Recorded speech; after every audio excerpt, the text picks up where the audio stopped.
everybody, it's Mama to Wife of One, and welcome back or welcome to my channel. I am a mommy, I'm a wife, I'm a writer, an editor, a blogger, all that great stuff. In addition to all of that, I like to review and recap Married at First Sight, and we are on season 15, episode 3, which was called Ain't No Wedding Like a West Coast Wedding, I believe, which I think is so interesting as a title.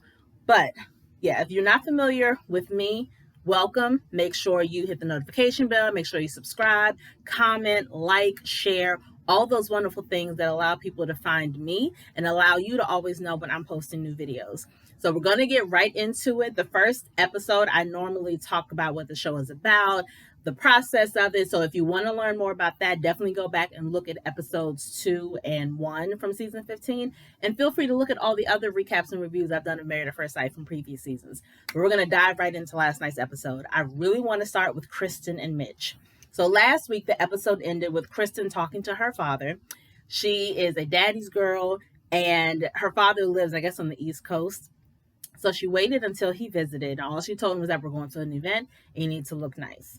And she didn't tell him she was getting married until he came to the wedding, basically. I still think that was a terrible idea. I don't think it was right to spring that on him, to not give him a chance to really process it. Because apparently, even when she was explaining all of this to him, he knew that she had entered herself into this matchmaking thing, but not knowing that at the end of the matchmaking, you were going to be a bride. Obviously, she knew that, but she didn't tell him that. So I thought it was kind of crazy. So not only are you telling him that you were selected for this process, then you're telling him they have a spouse for you, and you're telling him you're getting married in basically 10 minutes. I thought it was unfair for her to do that, but of course he loves her, so he said yes. But I also thought it was trifling because he's walking her down the aisle, basically in what looks like the clothes he changed into after he came home from a long day of work. Everyone else is wearing tuxedos and suits, but because he was caught off guard, he wasn't even necessarily dressed for the party. I thought that was really messed up and trifling. Just my personal opinion. Mitch, I think this is my issue with Mitch. He's 41 years old, which age is, not the bad thing here. He's 41 years old, though, and he's never had a serious relationship. Not because it's not from lack of trying. So it's not that he has met all these women and he's tried to make it work, but it hasn't worked out. So, okay, I'm going to sign up for the show. It's more, I've been working really hard, really long hours. I haven't taken the time to dedicate to this. Now I'm getting older and I realize that I want to have kids and I want to have someone to share my life with, because now every other part of my life is great. Now I need a partner. My issue with that is that I don't think that's the best reason to sign up for a show like this. He's said over and over again, I signed up for the show as the last resort. This is my last chance to find a wife. I feel like you can't say that if you have not even tried to have a relationship before. And I don't know. I feel like for people like that, sign up to have a matchmaker, someone who actually will send you on dates so that you can find a wife, not someone who's going to set you up with a wife right away without you having to do any work at all. Again, most of the people on the show have tried to date. They have tried to find a wife. They have been engaged before, at least proposed to, but they understand that what they're doing is not currently working. Mitch doesn't seem like he's done any work to work towards that. And because of that, if you come onto this show, and I've said this before, and you have not had the chance to actually date, you can't go from no dating to being married. There are certain things that you learn about how to communicate with a person, how to react to that person, how to put that person first. You kind of get training with all that when you're dating a person. And if you've never even done that part, then how do you expect to know how to cater to a wife right away? And it sucks because I feel like Kristen's going to be spending a lot of time really training him and working with him. So she's going to need to be patient with him with that process. But I don't know if I would be. I feel like that should be a prerequisite for actually being on this show. Maybe he should not have been chosen for this show. I think Mitch is also focused on the wrong things. He kept saying, I think she's pretty, but I don't know if I'm attracted to her yet because, when I'm attracted to someone, it's normally from their personality and getting to know them, which is fair. I get that part. But he's like, she has the heels and she has a dress on and, makeup. And I just don't know. That's not really her. I need to see her natural state to know if I really like her. And it's like, okay, but you're acting like without her heels on, she's going to be completely different. Oh my gosh. Because even told in their first dance, I'm so glad you took your heels off. I'm so much more comfortable now. Their heels, their shoes, they come off. And he also acted like, I don't know, I feel like he wasn't even giving it a chance because she's dolled up. It's like you knew you were coming to a wedding, right? Did you expect her to just walk down the aisle in flip-flops and sweatpants and you'd be like, oh, this is great. This is what I want. This is her wedding day. Of course she's going to be dressed up. Of course she's wearing makeup. Of course she has a pretty dress. That's what most brides do. So it seemed weird to me that he kind of focused on that so much. Never mind the fact that you were standing there in an entire tuxedo with the bow tie. It's like, I just thought that was a really weird thing for him to really fixate on. I also had a problem with when he, at some part of the wedding and during the reception, the bride and the groom, they normally like talk to their friends and their family, but they also talk to their new in-laws and their spouse's family and friends to kind of talk about, what are some red flags that, I may see, and what are some tips you have for dealing with this person when they're sad, when they're happy, when they're angry, or whatever. And I did kind of have issue with the fact that Mitch headed directly to Kristen's mother. And at least on camera, we didn't see him talking to her father.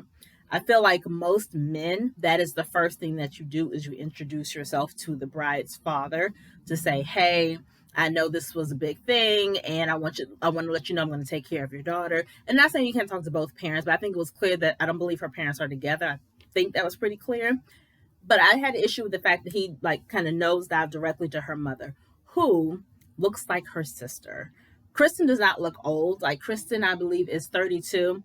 She looks maybe a little old, maybe like 34 or whatever, but she doesn't look old, right? Her mother looks like her freaking sister, except she's brunette, but she wore this tight dress. The cleavage was happening. The girls were up and perky. She had her thigh out. And it's like, you know what? You got the body. Go ahead, do you. Ain't nothing wrong with that. But when Mitch is talking to her, she asked him, what did you think about my daughter when she came down the aisle? And Mitch was just like, oh, I was just like, oh, like he just made a bunch of faces, didn't really say anything to make it seem like, oh, I was at a loss for words. But then when he's talking to the mother, he's like, yeah, you came down the aisle first. And I was like, oh, is that her? He's like, you were just so beautiful. And I didn't know if you were the bride. So it's like, oh, you can readily say her mom is beautiful, but you couldn't say that you found Kristen beautiful or at least pretty, or I liked her smile, or I felt her energy and it felt great. Like you could have said anything at all. So the fact that you didn't come up with any words to describe your now wife, I had an issue with that as well. I'm not saying I dislike Mitch, because I think he's probably a nice guy, but I don't know how I feel about him for this show and about him as Kristen's husband specifically. Not really clear on that. But when they got married at the altar, they both, just in hearing how their families and friends describe them, we can tell they're both adventurous. They both love the beach. I think Kristen is going to give him that stability that he's been looking for because she is loyal and she wants to be married and she's about that life. I'm not necessarily sure, though, what Mitch is going to bring to her other than her having a husband and being able to call herself somebody's wife. I don't know exactly what he's going to bring to her life, what kind of impact he's going to make on her just yet. But obviously time will tell. It's still very early. But I feel for Kristen, because she's the same person, who she wanted this. She wanted this. She was supposed to have this 4 years ago and it didn't work out. And I really want this for her. I don't want her getting hurt. And I feel like Mitch will not be intentional in trying to hurt her. But I don't know if he's going to make the effort that he needs to. And he said that he's open and he's honest and all that good stuff. And being open and honest obviously is very necessary for this show, but a lot of people say that at the altar, and then when they're faced with the first hint of something not being right or the first disagreement or whatever, all that open, honest stuff goes out the window. So I'm really hoping it doesn't for her, but I don't know. I really don't know if I have high hopes. Another thing, this is a question that I had. Well, not a question, but I just don't really care for it. So obviously this season, the show, one of the main sponsors is JamesAllen.com, to the point where they had a commercial with Dr. Pepper and Pastor Cal for this ring website. On their Instagram page, they also did an ad, and the show or the company, they provided the wedding rings and the engagement rings for the women. So each groom has sent a little gift to his bride with the engagement ring. I think, and I'm probably old-fashioned, normally most women, if they've never been married before, but they want to be married, they dream of having, before even getting married and being a wife, they at least envision the idea of a man getting down on one knee and placing the ring on their finger. Sometimes it's an elaborate thing that they envision. Sometimes it's an intimate thing with just the two of them in bed or at home or with family and friends or whatever. But you still have that vision in your head of your man getting down on one knee, asking for your hand and putting the ring on your finger. Like you kind of have that moment in your head. And so this is the first season that all of the women have gotten an engagement ring, which I think is fine. I don't have a problem with that. But I do have a problem with the fact that the engagement ring is being sent as a present to the brides before they walk down the aisle. So they're essentially putting the ring on themselves. And maybe they don't have an issue with it, but I just feel like that takes away some of the romance from it. I feel like the men, all the grooms should have the engagement ring in their pocket, or maybe they have it and they give it to the women, you know, in the honeymoon suite after the wedding is over, or maybe do it during the wedding or during the reception. I feel like that would be more impactful than just having the women look at it like, oh my gosh, this is amazing, and putting it on themselves. Like, I don't know. For me, I think that just takes away from the romance. And the whole thing is supposed to be romantic. You're getting married. So, and obviously you're getting married in a very untraditional way. So I think it would help to have something traditional like as a part of the whole process. But again, that's just my opinion. I put that Mitch is, I'm saying I put because I take notes because my memory's not all the way there anymore. But I said that Mitch is a little neurotic, and I hope he doesn't come off as desperate. He says he really wants this to work, and he, you know, this is his last ditch effort to get married. And hopefully that energy of, you know, I really want this to work, I want this to be, you know, it will make him actually work hard and actually put forth the effort to make this relationship work. But that's going to include listening to Kristen, following her lead a lot of times, because she's been in relationships and he has not. So again, they come in with this energy on the wedding day, but by 1 month in, a lot of times that energy has really shifted and changed. So hopefully he'll keep this energy going. Let's see, I put the thing about her dad, how she set him up. At the very least, if you're going to tell your dad the last minute and you're hoping he says yes, you could have at least had a suit or a tux waiting for your father. At least a suit with a nice little tie. You could have had that in the closet. So if he said yes, you just pulled it out like, here, Dad, this is what you're going to wear. As opposed to letting him walk down the aisle like he just came home from work. Like, I thought that was trifling. I thought she wasn't right for that. And let's see. I said, I predict she will have to coax him out of his shell at times.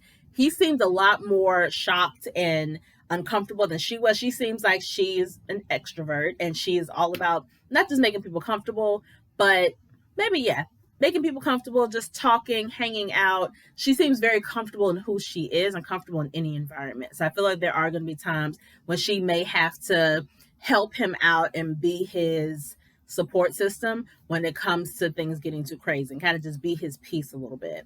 So I do predict that'll happen. He called her voluptuous. I don't see how exactly. I didn't really see, I guess because her breasts were out as well. I thought that was just kind of random. She requested a bald man with a beard, and that's exactly what she got. So she's actually very happy and thinks he's very attractive. And it sucks because when you see them talking to their friends, he's kind of like, I mean, I don't know. I mean, I guess she's pretty, but I'm not sure. And she's like, oh, it's exactly what I wanted. I'm just so excited for this marriage. I'm very happy, but I'm trying not to jump the gun. I'm trying to just relax. I know I can be kind of Kristen-like and really, have my mind going all over the place, but I'm trying to relax and just be in the moment. So it sucks that she's already at like a 7 or an 8, and he's still at maybe a 4. Like, I'm happy I got married. I'm happy I went through this. She seems like a cool person, but I don't really know. And he made a comment that really upset me, because this was, let me see. I may not even have it up here. But he said something like, this could be the worst decision I've ever made. He said this before he walked down the aisle. And if you were already having thoughts like that, that's a problem. Obviously, there is a chance that it may not work, but there's a good chance, not a good chance, there's also a chance that things can be great and wonderful. The show has been successful for some couples. It's been unsuccessful for a lot more couples. But the fact that some couples have survived and they've gone on to be happy and to have babies and to start businesses with each other and do all these great things, it shows that the show can work. but it's only if you actually put the work in, because the experts do their work on the back end, right? They set everything up, they coach you, they counsel you, they talk to you throughout the process. Their job is to set you up with this person that they believe is going to be the wife or the husband that you need. After they do that, now it's your job to put in this work, to do the homework, to be open and honest and have that communication, to allow someone to put a mirror to your face and say, hey, I know you think you're great, but you're not really great at doing this, or you're not really warm when it comes to this, or, maybe you need to think about this. You have to be in that mindset of understanding that I'm going to have to make changes and I'm going to have to see myself for who I really am. Once you do all that work, then it's your decision at the end of 8 weeks to decide if you want to stay together or get a divorce. All of that is up to you. The experts can only do but so much. So I'm hoping with all of these people, not just Mitch, that they are actually in it for the right reasons, not just to have a wedding, not just to call themselves a husband or call themselves a wife, but to actually put forth the effort to make a relationship, a marriage work. So we'll see if that actually happens for any of these people. But I didn't have the right vibe with Mitch. I just wasn't a fan of that. And also, Mitch and Miguel, who's the next couple we're going to talk about with Miguel and Lindy, they ran into each other in the bathroom. And from my understanding, at least from all the seasons I've seen before, I think this is only maybe the second or third time that this has happened. It's not very often that the grooms or the brides run into each other during the wedding, even though they all get married on the same day traditionally at the same venue, just in different parts of the venue. I thought it was kind of strange that this is something that doesn't happen frequently. But Mitch did say something that I liked. He said to Miguel, we're only idiots if we sabotage this because of our own baggage. That is so critical. And not just for married at first sight, that's for any relationship. Even in the romantic relationship, if you have a friend, a new friend, and you're just trying to be the best friend you possibly can to this person, same sex, opposite sex, whatever, but you are holding on to baggage from a previous friendship or a previous situation, and you're automatically putting things on this new person that they don't deserve to have put on them, then you are setting yourself up for failure. And obviously in marriage, that's the case as well. Like you really have to be intentional about treating this person and this situation as unique. Dealing with that person one-on-one, not comparing them to Susie or to Johnny or to Miguel or to Lana or whoever. This person is an individual. Focus on the individual and their individual issues and your individual issues and how you relate to them, and deal with everything else later. Bringing that baggage is definitely, it's cause for failure, but I know it is hard also because, again, for these people, it's not like they had a long window of dating and then another long window possibly of being engaged and then you're married. You went from being single and then 2 weeks later you're married. So it is a little difficult. I've said this before. You can't change your mindset completely in 2 weeks. So everybody in this process is going to make mistakes throughout the course of their marriage because it's hard to immediately think of putting somebody first in your life or even just thinking about somebody else altogether when you haven't had to for a long time. But I digress. We're going to talk about Miguel and Lindy. Now, Lindy and Miguel, they're both doctors, and they seem very comfortable with each other. Lindy said a couple times, I feel like, maybe presumptuous of me, but this is the best day of my life. It is so wonderful. I'm having the best time. She thinks Miguel is so cute. She really likes talking to him. Like, he's Hispanic, and she spent time in Spain to learn Spanish. They're speaking Spanish to each other, and they really like each other.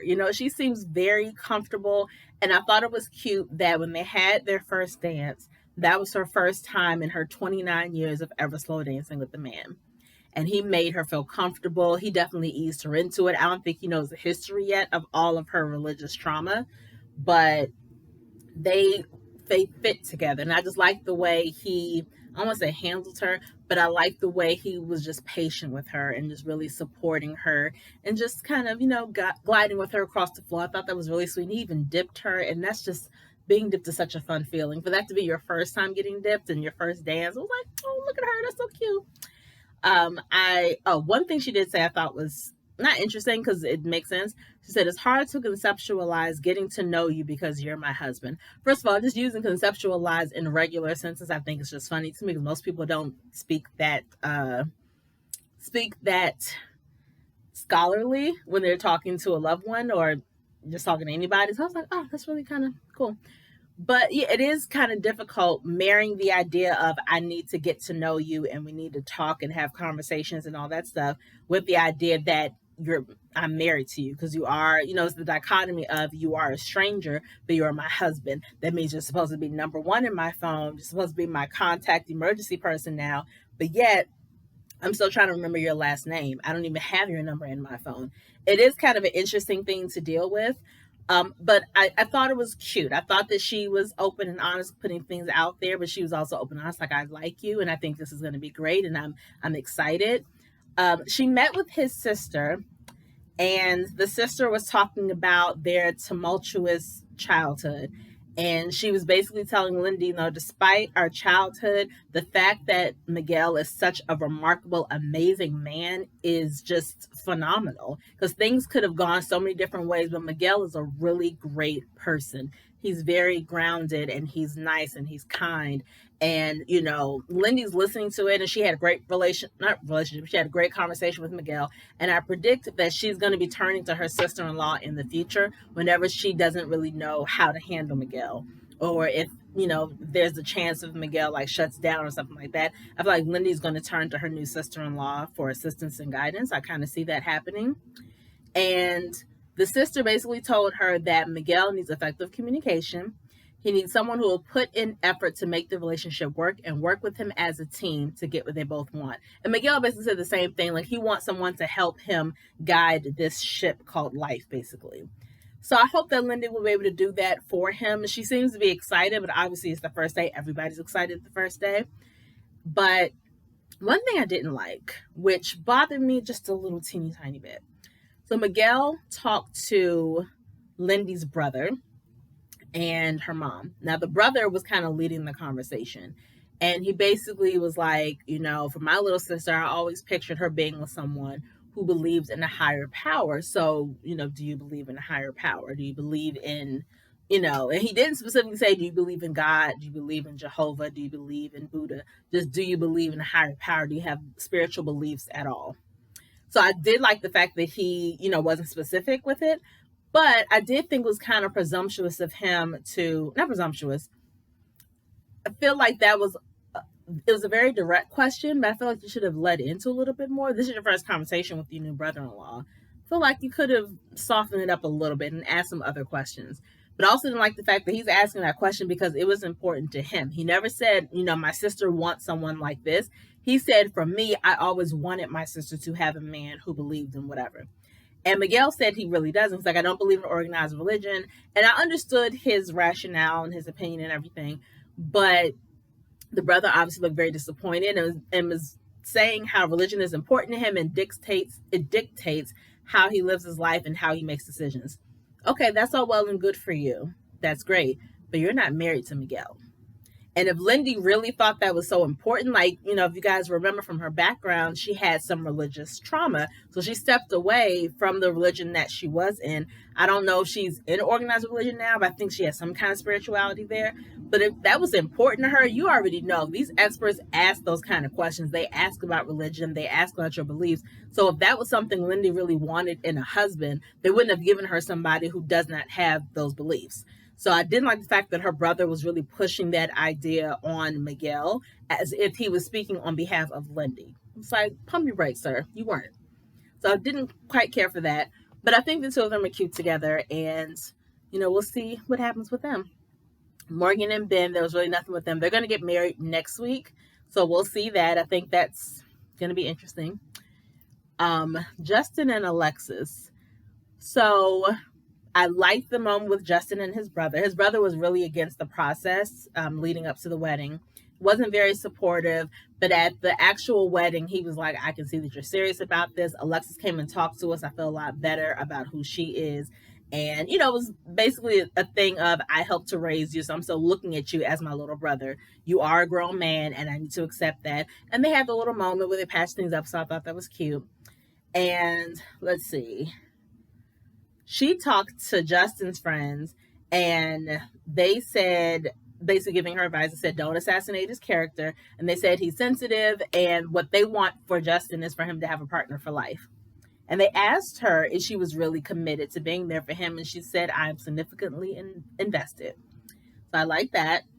Her sisters talked to Justin, and they asked him basically point blank, like, how are you going to protect our little sister? How are you going to look out for her? And he said, and I thought it was a great line, besides God, she's going to come first. I was like, I know that's right. Yes, Justin. Okay, you got your priorities in order. That's what you're supposed to say. Now, granted, again, everybody going to say the right thing at the wedding, so we don't know. But he seems really smitten. He seems very happy, like Alexis is exactly what I asked for. This is perfect. Everything's going well. And Alexis seems very honest. She admitted that when she saw Justin, when she was walking down the aisle, she was not immediately attracted to him, which is fine.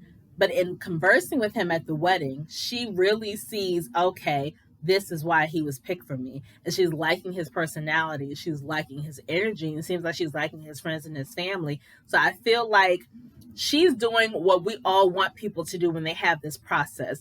Not focusing on the looks right away, not focusing on the fact that, oh, he's not really my type, or I didn't really go for redheads or whatever. She was like, okay, yeah, he's not my type physically, but hey, I'm here and I committed to this, so let me figure out why we were put together.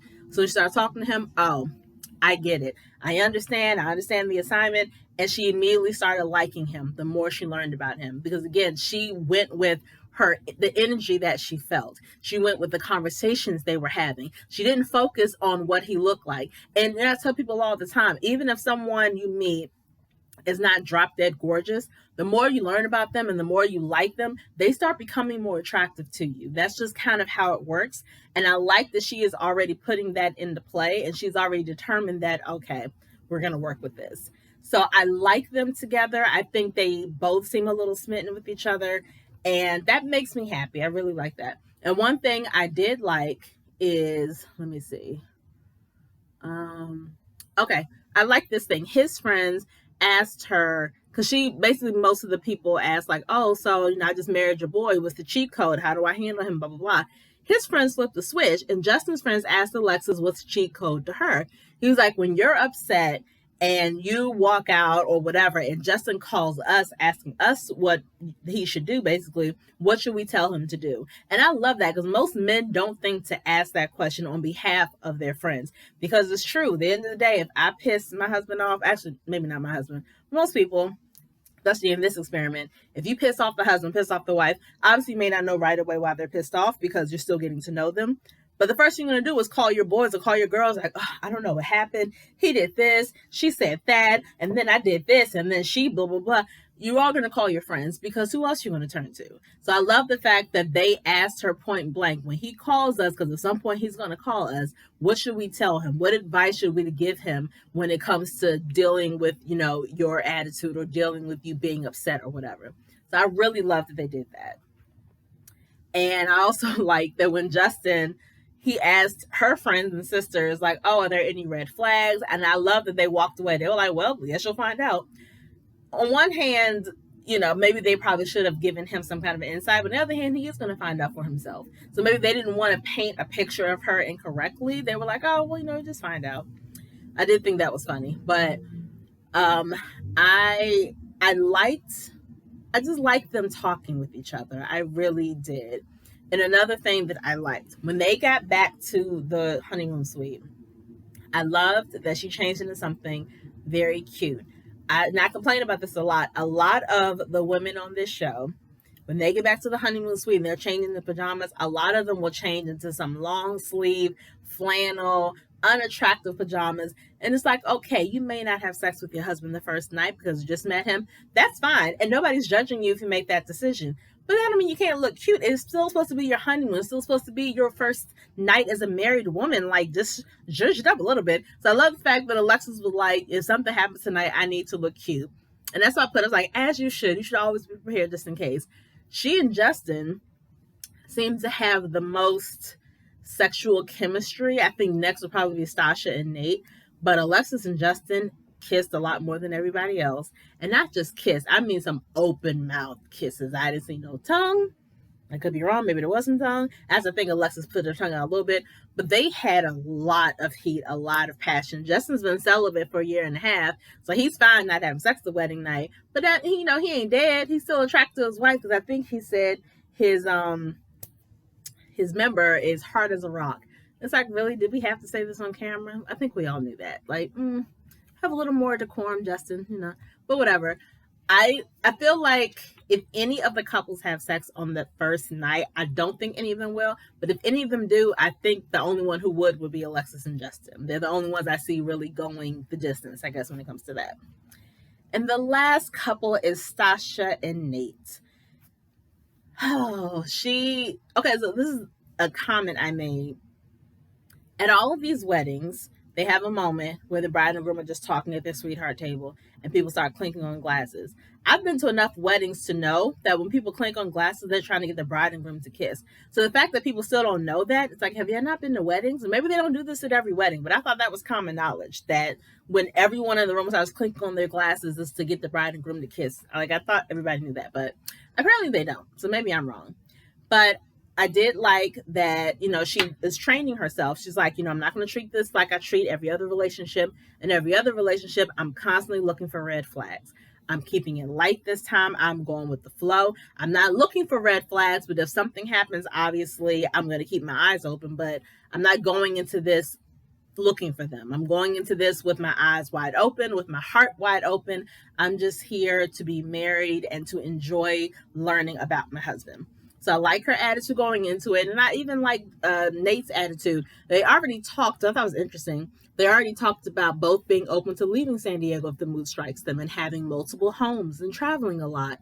And they seem to both be just those business-minded people who are all about taking care of themselves, all about building generational wealth, building this great life for themselves. So they have a lot in common. I think that's very clear from everybody. And he's looking forward to talking to her. He said the physical attraction is already there, but I really want to get to know her better, probably like away from cameras, away from their family and friends, just the two of them really vibing and getting to know each other a little bit more. His friends asked her what her flaws are. She said that she's stubborn, she's not good at being vulnerable, and it will take time for her to consider another person, which I think is very, very key. And it is, and I'm glad that she understands that it'll take time. She didn't say, oh, now that I'm married, now I'm going to consider him before me and he's going to come first. She said it will take me time because she has gone 37 years without having to do that. So I love the fact that she is aware enough that this is going to be a process. And it could potentially be a problem for Nate because Nate may not be patient with her when it comes to that. He also didn't necessarily indicate that he wanted that from her. But obviously in a relationship, that is something that happens. So I like that. I like that she seems very open and very honest about who she is, what she's bringing to the table, and what she struggles with a little bit.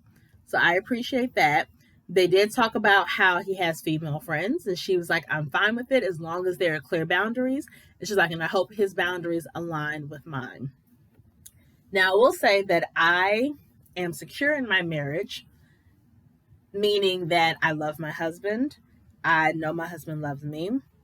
I don't believe that he would ever do anything disrespectful to me. I don't believe that he would ever step out on our marriage. I don't think he thinks I would ever step out on our marriage. But I do understand the idea of being jealous. But the thing is, I'm not overly jealous to the point where if my husband talks to somebody else, I'm like, oh, who's that? I would never do that. That's so not my nature. But I think even hearing that, oh, he has female friends, it's like, okay, well, let's talk about this. How many female friends do you have? And also, not even how many do you have, how often do you actually talk to them on the phone? How often do you see them? Because I can say I have tons of friends. Facebook, Instagram, I have hundreds of friends, equal to almost 1,000 friends. That's great. And I have some guys on there that I've met in college or high school or through work. And I'll talk to them occasionally on Facebook and Instagram. Talking, meaning I commented on a photo. Or I'm like, oh, hey, your son looks so cute. Happy birthday to him. Or, oh, I love this picture of your mom. And, oh, man, remember at work when we used to do this? Those kind of innocent comments. That's not every week. That's not every month. That's not even every year. I'm not talking to any of those people on the phone. I have one male friend, one solitary male friend that I talk to on the phone that I met years before my husband. My husband has met him. My husband knows who he is. My husband knows also that this male friend is very married, and he and I have never had a history of doing anything whatsoever. So my husband does not have an issue. He did in the beginning, I ain't gonna lie, but he's never had an issue since we've been married of me talking to this male friend. Because again, this male friend is not, he knows this person's not a threat. He knows that I would never do anything with that person. So it's fine. And he has a couple, not a lot, but he has a couple female friends that he talks to, but I know who they are. I know he's known them for a very long time. I know that he's not seeing these women. He's just a casual, talk on the phone, occasion kind of person. I don't mind that. But he and I have had those conversations about what those boundaries look like. Because the things that I may have done with this male friend in the past, just in terms of how often we talked or what time we talked or whatever, all that stuff changed when I got married. It's like, okay, you and I used to have long conversations deep into the night. That was cool. But now that I'm married, now that you're married, obviously we're not going to do that anymore. And that's fine. Still talk to him. Just maybe not as long. Definitely not at night. That's not an issue. It's not a big deal. Everybody's boundaries look very different, but it is a matter of talking to your spouse about what do those boundaries look like for you. And especially because with Nate, if he hasn't had a relationship in who knows how long, whatever, he may not have ever had to establish those boundaries with the person. Like the girl that they met at the wedding, well, that Stasha met at the wedding, his friend Megan. She's like, oh yeah, in our circle, he keeps the circle small. We have game nights. We go hiking, like looking at the sunset. It's great. Now you're a part of it. I can't wait to go hiking with you. I can't wait to have you over for game night. It's going to be great and amazing. You know, he's my family, so now you're my family. That's all well and good, and that sounds really cute. But again, Nate has been this person's friend, Megan's friend, for a little over a year. Okay, that's fine, but that's still a relatively new friendship. And not saying that he has to not be friends with Megan anymore. No one is saying that. However, assuming he has not been in a steady relationship in the time that he's known Megan, that means he's never had to establish any kind of boundaries with her. That means even though they're just friends, that doesn't mean she's not going to sit on his lap, hold his hand, giggle, you know, harmlessly flirt, knowing nothing's going to happen. Maybe all that stuff was taking place, but it's like, okay, that was all well and good because I didn't have a relationship. But now I am married, so some things may change. Again, doesn't mean you have to let go of those friendships, but it does mean you have to make adjustments. If you normally go to this person's house for game night every single week, maybe that doesn't happen every single week anymore. Especially if your wife doesn't necessarily want to go. Maybe it happens every other week. Maybe Megan comes to your house occasionally, but maybe there have to be rules established with that. Maybe she can only come when Stasha's there. I don't know. I'm just making stuff up. But again, what Stasha was saying is, you know, he has to be the one to establish those boundaries. I'm not his mother. I'm not going to be one to dictate to him, okay, well, you can no longer talk to her and no longer do this. That's not what a wife is supposed to do. You're supposed to let your husband take the lead on establishing those boundaries with his friends. These are the relationships that he established outside of you, sometimes before he even met you. And again, that's all well and good as long as he does that. Now, once he establishes those boundaries, y'all have a conversation. Make sure your boundaries are in line with his and make sure you're comfortable with his boundaries. And then after that, he has to be the one responsible for ensuring that those boundaries are not crossed by said female friend. Now, Megan was at the wedding. Stasha, you know, there's nothing Megan said that was necessarily off-putting, but I could tell that Stasha was feeling some energy from her that she didn't necessarily care for. Because in the midst of them talking to each other, she's sitting directly next to Nate. Nate's looking, I don't know if Nate was uncomfortable, and I'm sure the camera shot it this way specifically. Nate was looking kind of elsewhere. He wasn't looking at Stasha, wasn't looking at Megan. He's almost looking like, yeah, oh yeah, game nights are fun, yeah. Mm-hmm. And kind of looking elsewhere, almost like, I don't want to be here. And then he forgot to introduce Stasha to Megan. It's like, okay, well, obviously everybody knows Stasha is your wife now because everybody was at the wedding. But that is something you're supposed to do when you walk around like, hey, just wanted to let you meet my wife, my bride, or whatever. Because Stasha had introduced herself to Megan, which I thought was interesting. So Stasha, again, she's feeling the energy. And while Megan is talking, at one point, Stasha looks down and grabs Nate's hand and kind of interlocks her fingers with his because she felt the energy. And that was Stasha's way of establishing boundaries herself by grabbing his hand as a reminder to him and to Megan. Oh, yeah. Game night. Okay, that's cool. This is my man. This is my husband now. So yes, some things may change in the future, but that's okay. Because even Sasha's expression was like, oh, sunsets. And then, of course, the editors of the show were shady As soon as she said, I like hiking and sunsets, like Nate and I and our friends do that together, they flashed back a few hours to the wedding where he talked about where his friends were like, oh, yeah, Nate loves hiking and looking at sunsets. He's like, oh, yeah, sunsets are my thing. So the editors are already shady. If you've never watched the show before and this is your first season, the editors keep records. So whenever a bride or groom says something out of pocket, says something that's contradictory, immediately you're going to see that clip from a flashback or from a hidden piece of film that we haven't even seen about how this person will contradict themselves. It's funny, but it's shady as F. So I yeah, I don't know if Nate even has more than one female friend. I don't know how many he has, how many he actually sees, but obviously that's a conversation that happens between couples all the time. So I think it's a big deal. But again, if you've never had to establish those boundaries, it can be a little intimidating. It can be awkward. It can be uncomfortable. So we'll see what happens with them, shall we? But that's my recap and my review. Did you guys, like it? Is there anything that I missed? What did you guys think about the couples? What do you guys think about Mitch? Do you think he should have signed up for the show? Do you think he's ready for this? Because I don't know. And then we're going to see the last couple get married next week with Morgan and Ben. So what do you guys think going to happen for that last wedding? He's the one that's a mama's boy. So what do you think is going to happen? What are your predictions? Make sure you sound off below. I can't wait to read your comments. You know that I comment back to everybody who comments because I love talking about this show and I just love talking to people in general. So I'm going to sign off. I will see you guys next week for episode 4 and I hope you guys have an amazing day. Peace.